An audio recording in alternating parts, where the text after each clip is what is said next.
The research vessel Nexus Prime drifted silently through the void between stars like a massive metal whale hunting for answers in the cosmic darkness. Dr. Kira stood before the main viewing screen in the laboratory section of the ship and watched. The blue-green planet called Earth spin slowly below them. She had spent 3 cycles studying the data packets that came from the initial contact team, and nothing made sense about this species called humans. Her assistant Nemi floated beside her, using the gravity nullifiers that all Zilani preferred for movement. Captain Roth entered the lab, with his heavy footsteps echoing through the metal corridors. The Krathan captain was built like a walking mountain with gray skin that looked like stone and eyes that glowed soft yellow in the dim lighting.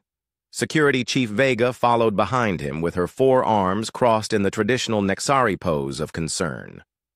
Her blue-scaled skin shifted colors slightly as her emotions changed, which now showed deep purple streaks of worry. The human specimen arrives in 1 standard hour, Captain Roth announced in his deep voice that made the metal walls vibrate slightly. Dr. Kira turned away from the viewing screen and activated her datapad. With a gentle touch of her long fingers, the Zilani were known throughout the galaxy for their scientific minds and careful research methods. Their pale skin and large black eyes helped them see details that other species missed. "Have you reviewed the preliminary biological scans?" she asked Nemi, who was still floating near the ceiling. "Yes, Doctor." "And the results are very strange," Nemi replied as she descended to floor level. "The human body temperature reads at 310. Kelvin, which should cook their internal organs." Security Chief Vega made a clicking sound with her throat that indicated disbelief among her people. "Perhaps our instruments need calibration," she suggested. "The atmospheric readings from their home planet show oxygen levels. That would be toxic to most known species." Captain Roth moved to the central display table and activated the holographic projector. A 3-dimensional image of a human male appeared above the table, rotating slowly so they could examine it from all angles. The figure had dark hair and wore simple clothing that covered most of its skin. "This is the volunteer they are sending to us," Captain Roth explained. "His name is Hyun, and he works as a maintenance engineer on their orbital stations, Doctor." Kira studied the hologram carefully, noting the strange proportions and muscle structure. Humans appeared to be bipedal like many species, but their bodies seemed designed for conditions that would kill most other life forms. According to their medical records, this individual has survived exposure to numerous toxins and pathogens that exist on their world, she read from her data pad. The list includes something called influenza, which attacks the respiratory system, and a bacterial infection called strep throat that damages internal tissues. Nemi floated closer to the hologram and pointed at various body parts. "Look at their bone density readings," she said with excitement in her voice. "Their skeletal structure is nearly 3 times denser than ours, and appears to be designed to withstand massive gravitational forces." Security Chief Vega shifted her weight from one foot to another, which made her scales flash bright orange. "The gravity on their homeworld measures 9.8 meters per second squared," she stated. "That level of gravitational pull would crush most beings before they could take their first breath." Captain Roth deactivated the hologram and looked at each member of the research team. "The Galactic Federation has asked us to determine if humans are suitable for membership," he said. "Our job is to understand their biology and assess whether they can safely interact with other species." Dr. Kira moved to her workstation and began pulling up files on various testing procedures. The standard protocol for new species evaluation involved exposing volunteers to controlled amounts of different environmental hazards. This helped scientists understand the limits of alien biology and develop appropriate safety measures. "We will start with basic toxicity tests using our mildest specimens," she announced, "the Vorthak spine. Crawlers should provide a good baseline for their poison resistance." Nemi made a soft, gasping sound that was common among Zilani when they were surprised. "Doctor, the Vorthak venom can paralyze a full-grown Krathan in less than 5 minutes, she protested. "Surely we should begin with something less dangerous." Security Chief Vega nodded in agreement, causing her scales to shimmer with nervous energy. "Perhaps we could use the Malarian sting fly instead," she suggested. "Their poison only causes temporary discomfort in most species." Dr. Kira considered their concerns but shook her head slowly. The preliminary scans suggest that humans may have unusual resistance to biological threats, she replied. If we start with something too weak, we will not gather meaningful data. Captain Roth activated his communication device and spoke to the transport bay. Prepare to receive the human volunteer, he ordered. Have medical teams standing by in case of emergency. The research team spent the remaining time preparing the testing facility and reviewing safety protocols. Dr. Kira made sure that all the containment fields were functioning properly, while Nemi organized the various specimens they would use. Security Chief Vega positioned armed guards at strategic locations throughout the laboratory section. The massive ship continued its slow orbit around Earth as they waited for their first direct contact with a human being.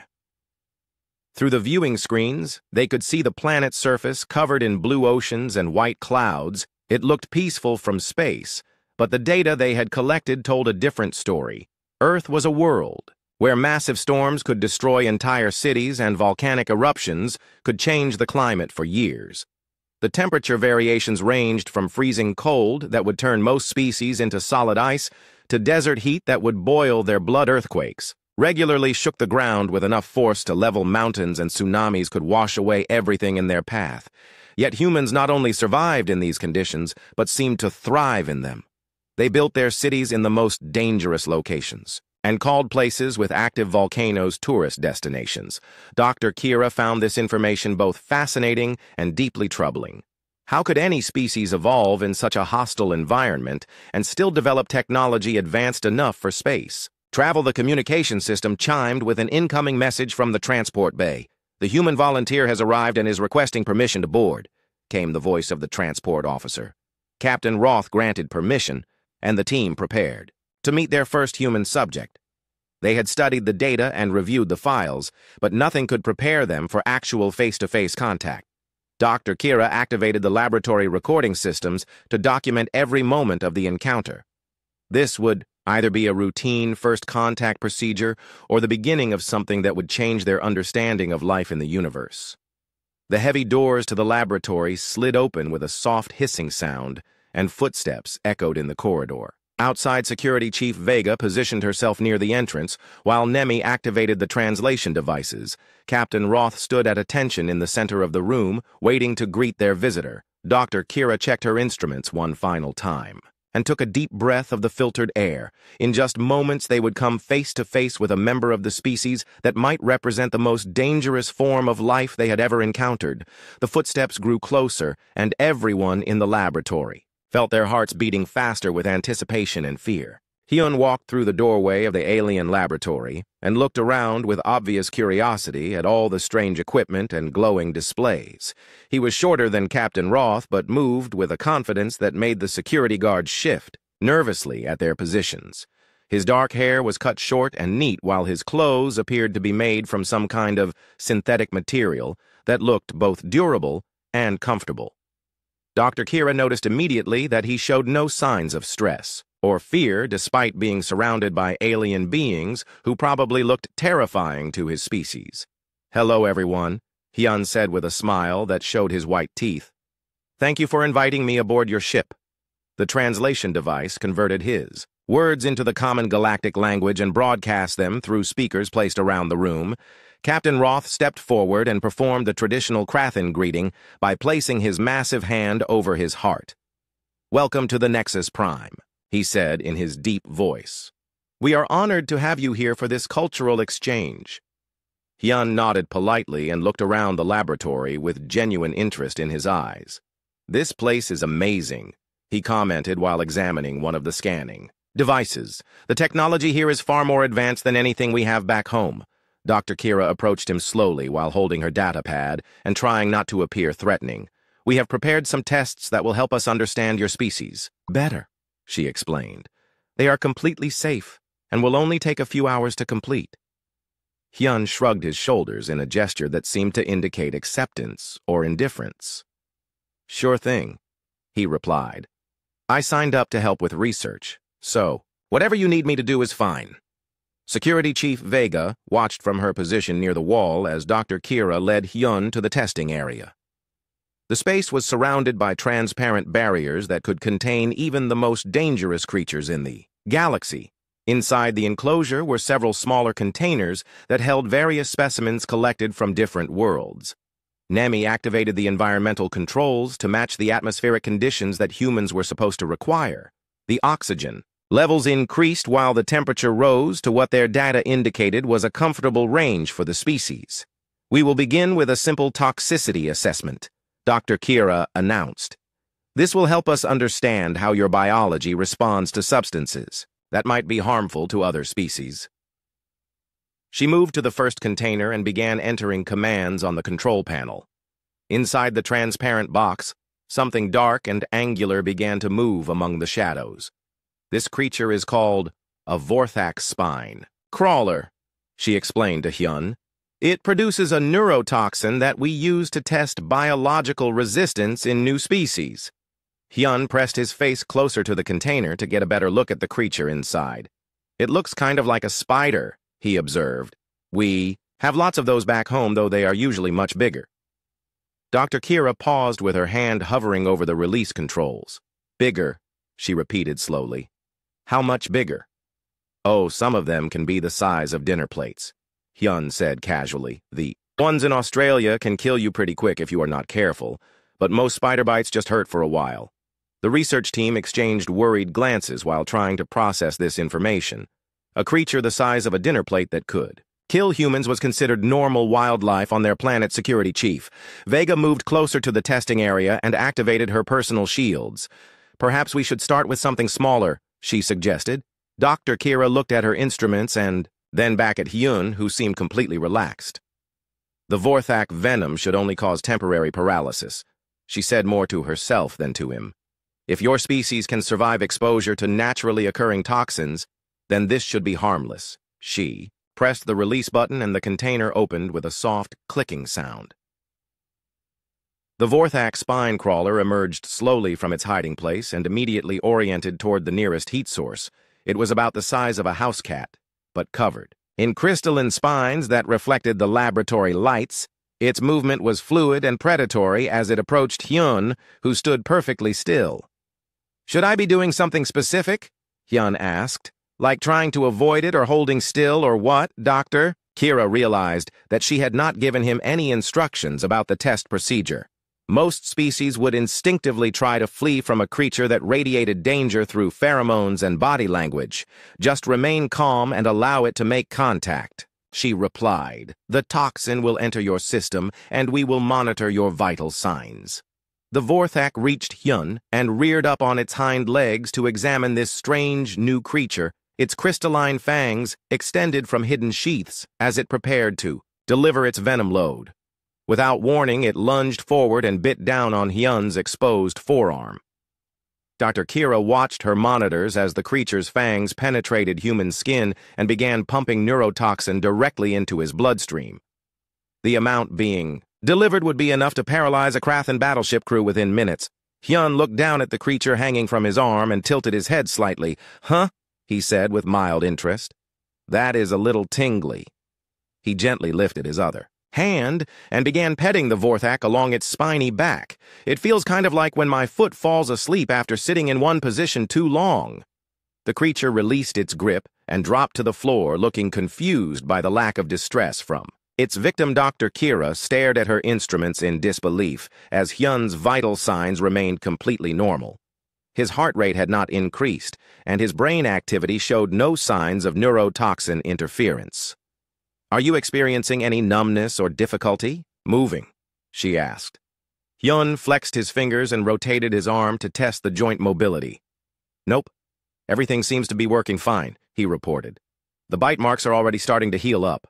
He knelt down and offered his hand to the Vorthak, which approached cautiously. "Poor little guy looks confused," Hyun observed. "Do you have anything stronger that might actually do something?" Captain Roth made a sound deep in his throat that indicated extreme stress among his people. "Stronger," he repeated. "That creature's venom is classified as a biological weapon by galactic law." Hyun stood up and brushed off his clothes while the Vorthak crawled back toward its container. "Really?" he said with surprise. "Back home, bee stings are way more annoying than..." They make your skin swell up and itch for hours." Nemi floated closer to Dr. Kira and whispered urgently in her ear, "Doctor, the readings show that his immune system is actively breaking down the toxin faster than it can take effect. His white blood cell count has increased by 300%, and his liver is processing the chemicals like they were ordinary nutrients." Dr. Kira looked at Hyun, who was now examining the other specimen containers with obvious curiosity. "What other tests do you have planned?" he asked. "This is actually pretty fun." Security Chief Vega activated her communication device and began speaking in rapid bursts to someone outside the laboratory.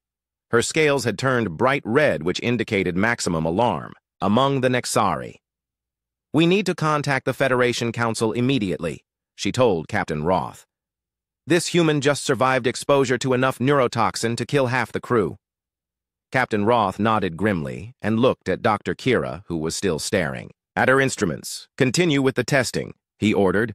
"We need to understand the full extent of their biological capabilities." Hyun wandered over to another container and pressed his face against the transparent material. "What does this one do?" he asked cheerfully. Dr. Kira stared at her instruments for the 5th time and ran complete diagnostics on every system in the laboratory. The readings had to be wrong because no known species could survive what they had just witnessed. She turned to Nemi, who was floating near the ceiling and making nervous sounds in her throat. "Run the calibration sequences again," she ordered. "There must be an error in our measurement systems." Nemi descended to floor level and began working at the main control station. Her large black eyes reflected the glow from multiple displays as she checked each sensor array. "All systems are functioning within normal parameters, Doctor," she reported. "The instruments are reading exactly what happened." Captain Roth stood near the viewing window and watched Earth rotate slowly beneath them. The planet looked deceptively peaceful from this distance, but the research data painted a very different picture. "What other tests do we have available?" he asked without turning around. Security Chief Vega consulted her datapad and scrolled through a long list of procedures. "We have radiation exposure chambers that simulate stellar flare conditions," she said. "The thermal stress units can replicate surface conditions on volcanic worlds. There are also atmospheric composition tests using various toxic gas mixtures." Hyun was sitting on the floor next to the Vorthak container and watching the creature move around inside. The bite marks on his arm had completely healed, leaving only 2 small, red dots that were rapidly fading. "You guys seem pretty worried about something," he observed. "Is there a problem with your equipment?" Dr. Kira approached him slowly while holding her scanner in one hand. "We are concerned that our instruments may not be properly calibrated for human biology," she explained. "Would you be willing to participate in additional tests?" Hyun stood up and brushed dust off his clothes. "Sure, I have nowhere else to be today," he replied. "What did you have in mind?" Dr. Kira led him to a different section of the laboratory where the more advanced testing equipment was located. The radiation chamber looked like a metal coffin with thick walls and multiple warning signs. "This device exposes test subjects to controlled amounts of high-energy particles," she explained. "The levels we use would sterilize most planets but should be safe for short exposure periods." Hyun examined the chamber with interest and ran his hands along the smooth metal surfaces. "Radiation, huh?" he said. "We get exposed to that stuff all the time back home. Flying in airplanes gives you a small dose, and medical x-rays are pretty common." Nemi made a choking sound and nearly fell from her hovering position. "You deliberately expose yourselves to ionizing radiation for medical purposes?" she asked. "Multiple times throughout your lives?" "Oh yeah," Hyun replied casually. "I probably get a chest x-ray every few years, and I had a CT scan once when I broke my leg. The doctors say the amounts are too small to worry about." Dr. Kira entered commands on the control panel, and the chamber door slid open with a soft hiss. "Please step inside, and we will begin with the lowest possible setting," she instructed. Hyun climbed into the chamber and made himself comfortable on the padded surface. "How long does this take?" he asked. "Just a few minutes," Dr. Kira replied. "Let us know immediately if you experience any discomfort." She sealed the chamber and activated the radiation source at 1%. Of normal testing levels, the amount of energy being directed at Hyun would kill most bacteria and severely damage plant tissue. Her instruments showed the radiation penetrating his body and interacting with his cellular structure. Any effects, she called through the communication system. Nope, came Hyun's voice from inside the chamber. Maybe a little warm, but nothing uncomfortable. Dr. Kira increased the power to 5%, which was enough to cause radiation sickness in most species. Still, nothing, Hyun reported. Actually, this is kind of relaxing. It reminds me of lying in the sun at the beach. Security Chief Vega moved closer to the control station and watched the readings with growing alarm. Doctor, he is absorbing enough energy to power a small city, she whispered. His cellular repair mechanisms are compensating for the damage faster than it can accumulate. Dr. Kira continued increasing the radiation levels until they reached 50% of maximum output. At this point, the chamber interior was glowing with deadly energy that would turn most beings into radioactive dust. How are you feeling now? She asked. Pretty good, actually, Hyun replied, though I am getting a little thirsty. Do you have any water or maybe something to eat? Captain Roth activated his emergency communication system and began speaking rapidly to someone on the command deck. We need immediate consultation with the Federation Xenobiology Council, he said, priority alpha classification. Meanwhile, Nemi had been accessing the human cultural database that came with the initial contact package. What she found there made her skin turn pale with shock. Doctor, she called urgently. You need to see this information about human recreational activities, Doctor. Kira deactivated the radiation chamber and helped Hyun climb out.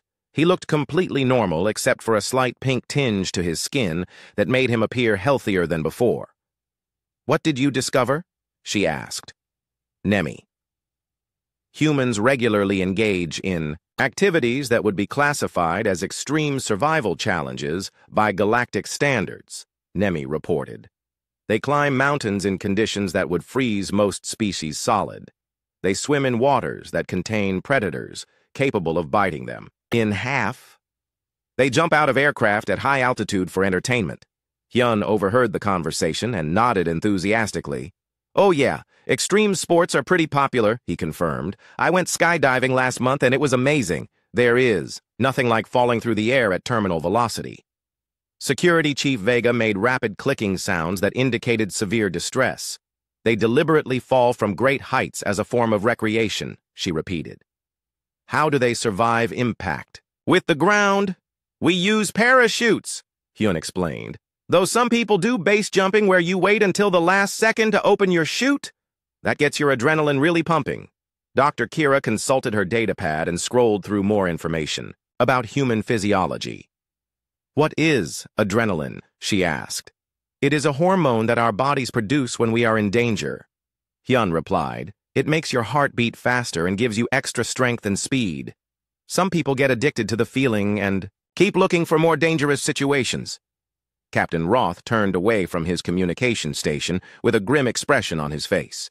The Federation Council wants us to conduct a full biological assessment, he announced. They need to understand the complete range of human capabilities. Dr. Kira activated the atmospheric testing chamber which could simulate any known planetary environment. We will test your respiratory system using various gas mixtures, she told Hyun. Some of these combinations are toxic to most forms of life. Hyun shrugged and walked toward the new testing device. Back home, we have places where the air is so polluted you can barely see across the street, he said. People wear masks when it gets really bad, but most of us just deal with it. We also have workers who go into environments with dangerous gases all the time. They use protective equipment, but accidents happen and people usually survive. Nemi floated closer to Dr. Kira and spoke in a worried whisper. Doctor, I found something else in the human database that you need to know about. What is it? Dr. Kira asked. They have something called an immune system that can adapt to new diseases. Nemi explained. When they encounter a pathogen, their bodies learn how to fight it and remember the solution for future exposure. They deliberately expose themselves to weakened versions of deadly diseases to build immunity. Dr. Kira felt her heart's beating faster. As the implications became clear, humans were not just resistant to toxins and radiation. They were adaptive organisms that became stronger when exposed to threats. Their entire species had evolved on a world that constantly tried to kill them, and somehow they had learned to treat mortal danger as entertainment. Captain Roth stood in the main communications center of the Nexus Prime, while emergency signals poured in from research vessels across the galaxy. Each message brought more impossible reports about human test subjects who defied every known law of biology. His massive hands gripped the edge of the control station as he listened to increasingly frantic transmissions. "This is Research Station Alpha 7, came a panicked voice through the speakers. "Our human volunteer just walked through a force field that should have disintegrated him at the molecular level. He complained that it made his hair stand up and asked if we had anything stronger." Dr. Kira stood beside him, reviewing data streams from 12 different ships, all conducting similar human evaluations. The pattern was identical everywhere they looked. Humans were not just surviving impossible conditions, but treating them as minor inconveniences, Station Beta 3 reporting. Another voice announced, "Human subject exposed to atmospheric pressure equivalent to the bottom of our deepest oceans. No signs of distress. And he started doing some kind of rhythmic movement he called dancing, Security Chief Vega. Paced back and forth across the communications center while her scales shifted through every color in the stress spectrum. "This cannot be possible," she muttered. "No species can be this resilient and still maintain complex brain function." Nemi floated near the ceiling, reviewing cultural databases from multiple human sources. What she had discovered made her feel sick with worry. "Captain," she called down to him, "I found records of human children surviving exposure to diseases that have wiped out entire civilizations. They call it chickenpox and consider it a normal part of growing up." Another transmission crackled through the communication system. "Research vessel Gamma 9 requesting immediate assistance," the voice said. "Human diplomat Minho has accidentally destroyed our security systems by touching them. His body generates some kind of electrical field that overloads our equipment. He apologized and offered to help fix what he broke." Captain Roth activated the main viewing screen and connected to all research stations simultaneously. Dozens of alien faces appeared on the display looking confused and frightened. "Report your current status," he ordered, one by one. The research teams described encounters that challenged everything they thought they knew about life. A Krathan scientist reported that their human subject had survived vacuum exposure for nearly 30 seconds with only minor discomfort. A Nexari doctor explained that human blood contained white cells that attacked foreign organisms like microscopic warriors. A Zalani researcher described watching a human child named Suji play with a convicted war criminal from the Vorthon Empire. The massive warrior had tried to intimidate her with displays of strength and aggression. Instead of showing fear, the child had laughed and asked if he wanted to see her pet hamster. "The prisoner is now sitting quietly in the corner," the researcher reported. "He appears to be having some kind of psychological breakdown. The human child keeps offering him cookies and asking about his feelings." Dr. Kira turned away from the communication screen and activated her personal datapad.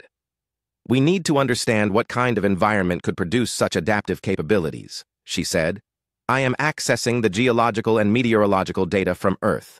What she found made her wish she had never volunteered for this assignment, Captain, she said in a voice barely above a whisper. "Earth experiences regular catastrophic events that would end civilization on most worlds. Massive storms that generate winds exceeding 200 kilometers per hour. Earthquakes that can level mountains and create new ocean basins. Volcanic eruptions that block sunlight for years at a time. Temperature variations that range from -40 to +50 degrees Celsius." Captain Roth listened to her report while watching more transmissions pour in from research stations. "How do humans survive such conditions?" he asked. "They build their cities in the most dangerous locations," Dr. Kira replied. "Active earthquake zones are considered prime real estate. They vacation in places with active volcanoes and call it adventure tourism. They have entire industries dedicated to predicting and surviving natural disasters." Nemi descended from the ceiling and activated a holographic display showing human population centers. Red markers indicated locations of recent catastrophic events, while blue dots showed major cities. The two overlapped almost perfectly. "They do not just survive in dangerous places," she observed. "They prefer to live there. High-risk areas have the highest population densities." Security Chief Vega stopped pacing and stared at the holographic display. That makes no sense from an evolutionary standpoint, she protested. Species should avoid danger, not seek it out. Another transmission interrupted their discussion. Priority alert from Research Station Delta 2. A voice announced. Human subject has been exposed to a Class 5 biohazard and shows no symptoms. We used a pathogen that killed 60% of the population on Tralaxia Prime. She asked if we had any tissues because the exposure made her nose run slightly. Dr. Kira felt her hands shaking as she processed this information. A Class 5 biohazard was considered a planet killer by galactic standards. Entire star systems had been quarantined to prevent the spread of such organisms. There is something else, Nemi said quietly. I found records of human conflicts where they fought each other using biological and chemical weapons. The casualties were significant, but not species-ending. They recovered and continued fighting. Captain Roth made a decision that would change the course of galactic history. Send an immediate message to the Federation Council, he ordered. Classification. Omega Priority. Request emergency session to discuss threat assessment protocols. Security Chief Vega looked at him with confusion, evident in her color patterns. Are we declaring humans a hostile species? She asked. I am not sure what we are declaring. Them, Captain Roth replied. But they represent something that we have never encountered before, a species that not only survives in impossible conditions, but actively seeks them out. Dr. Kira received a private transmission on her personal communicator. Doctor. This is Hyun, came the familiar voice. I'm getting kind of bored with these tests. Do you have anything more challenging? Maybe something that would actually make me break a sweat. She looked at the data from their previous experiments and realized they had exposed him to enough lethal force to sterilize a small moon. What would you consider challenging? She asked. Back home, I like to go rock climbing without ropes, Hyun replied, or maybe whitewater rafting in Class 5 rapids. There is this place called Mount Everest where people climb to the top even though the air is too thin to breathe. Lots of people die trying, but that just makes it more exciting. Dr. Kira closed her eyes and tried to process what she was hearing. Humans deliberately engaged in activities with high mortality rates because they found the danger entertaining. Their entire species had evolved not just to survive impossible conditions, but to enjoy them, Captain, she said in a voice that carried across the communication. Center, I believe we need to reconsider our entire approach to this situation. We have been thinking of humans as a potentially dangerous species. But what if they are actually the solution to dangers we have not yet encountered? Captain Roth turned to face her with interest in his glowing yellow eyes. Explain your reasoning. Every species in the galaxy has evolved to avoid threats and seek safety, she continued. We build our civilizations in stable environments and flee from danger. But humans do the opposite. They have learned to thrive in chaos and treat mortal peril as entertainment. That means they might be exactly what we need when the universe throws something truly impossible at us. 3 months after the initial testing protocols ended, the Galactic Federation held its first emergency session in over 200 years.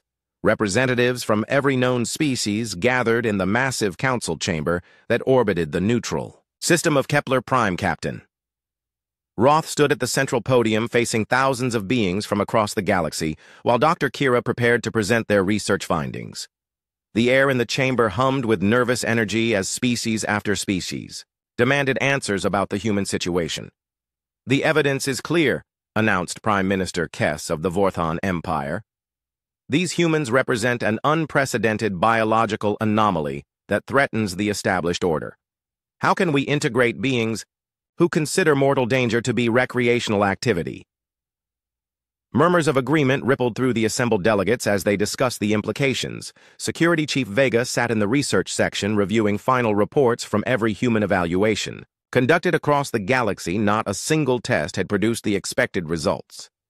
Every human volunteer had survived exposure to conditions that should have been instantly fatal.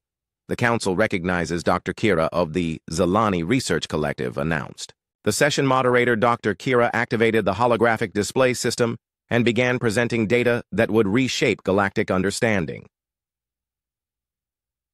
Honorable delegates, we have discovered that humans are not an anomaly, but rather the logical result of evolution. On an extreme environment world, images of Earth appeared above the assembly showing massive storms, volcanic eruptions, and other natural disasters. This planet experiences catastrophic events on a regular basis that would end civilization on most worlds. Yet humans have not only survived but flourished in these conditions. The display shifted to show human cities built in earthquake zones and vacation resorts near active volcanoes. They do not merely tolerate dangerous conditions, she continued. They actively seek them out and have developed technologies to thrive in hostile environments. A delegate from the peaceful Andraxian Confederacy raised one of her 6 arms. How does this affect their psychological development? She asked. Are they inherently aggressive or warlike? Dr. Kira nodded and activated a new series of displays. Surprisingly, no, she replied. Despite their physical resilience, humans show remarkable empathy and cooperation. They risk their lives to save strangers and have complex social structures based on mutual support. The images showed human rescue workers running into burning buildings and medical teams working in disaster zones. Their response to danger is not aggression but problem-solving. When faced with impossible odds, they innovate rather than retreat. Captain Roth stepped forward to address the assembly. The research teams have reached a unanimous conclusion, he announced. Humans represent the first known example of what we are classifying as Death World survivors. They have evolved capabilities that allow them to not just survive, but succeed in conditions that would destroy other species. A Krathan general stood up from his seat and spoke in a voice that echoed through the chamber. What are the military implications of this discovery? He demanded. If humans can survive our weapons, what does this mean for galactic security? Security Chief Vega activated her communication system and responded from her position. General, our analysis suggests that humans would make ideal allies rather than enemies, she said. Their adaptive capabilities mean they can survive in environments where other species cannot operate. They could serve as advanced scouts for exploration missions or rescue teams for disaster response. More importantly, their problem-solving approach to danger means they find solutions rather than create new threats. The session moderator called for order as excited discussions broke out across the assembly representatives. We're beginning to realize that humans might represent an opportunity rather than a threat. The council recognizes Hyun of Earth, the moderator announced. A viewing screen activated showing Hyun sitting in a comfortable chair aboard the Nexus Prime. He had spent the last 3 months working with alien research teams and seemed completely at ease. Thank you for including me in these discussions, he said with his characteristic smile. I know our species probably seems pretty weird to all of you, but I want you to know that we are really excited about joining the galactic community.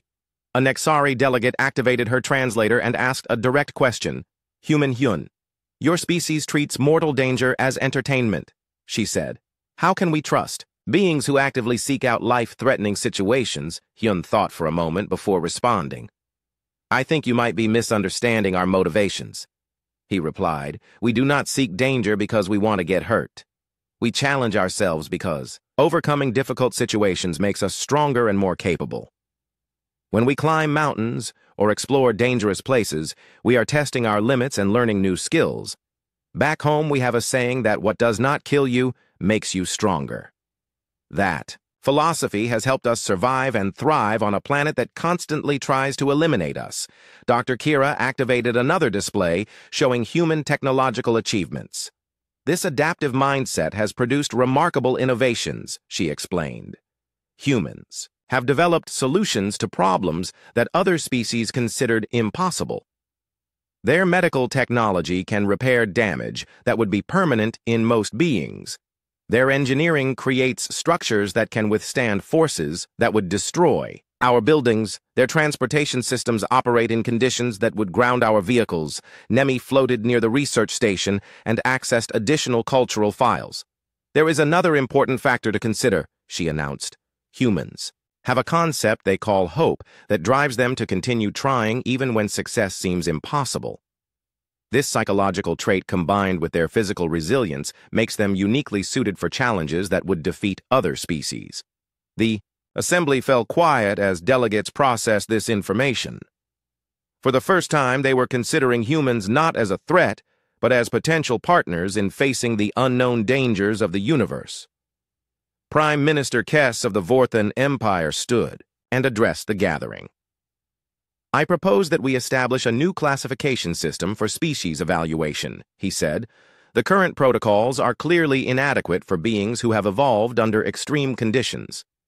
We need standards that can assess adaptive capabilities rather than just baseline survival traits." Captain Roth nodded in agreement and activated his presentation system.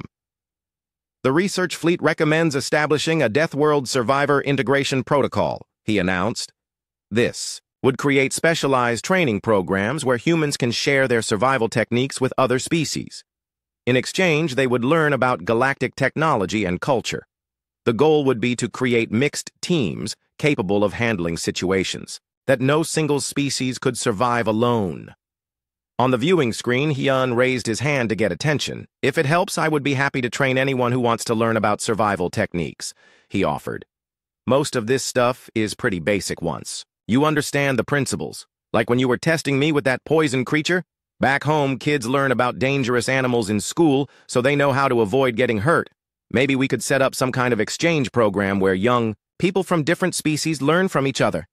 Dr. Kira smiled as she watched the delegates begin to embrace this new perspective. "The most remarkable thing about humans is that they do not see their capabilities as exceptional," she observed. "They consider surviving impossible conditions to be normal and assume everyone can learn to do the same. This mindset could revolutionize how we approach exploration and crisis response throughout the galaxy." The session moderator called for a formal vote on the human integration proposal. One by one species, representatives stood to voice their support for establishing humans as partners rather than subjects. When the final tally was complete, the measure had passed with overwhelming approval. "The Galactic Federation officially welcomes humanity as our newest member species," the moderator announced. "We look forward to learning from their unique perspective and capabilities." On the viewing screen, Hyun grinned and gave a thumbs-up gesture. "Awesome," he said. "This is going to be really fun. When do we start?" Captain Roth looked around the council chamber at thousands of beings from across the galaxy. For the first time in his career, he felt optimistic about encountering the unknown with humans. As allies, the galaxy was about to become a much more interesting place, and somehow that felt like exactly what they needed.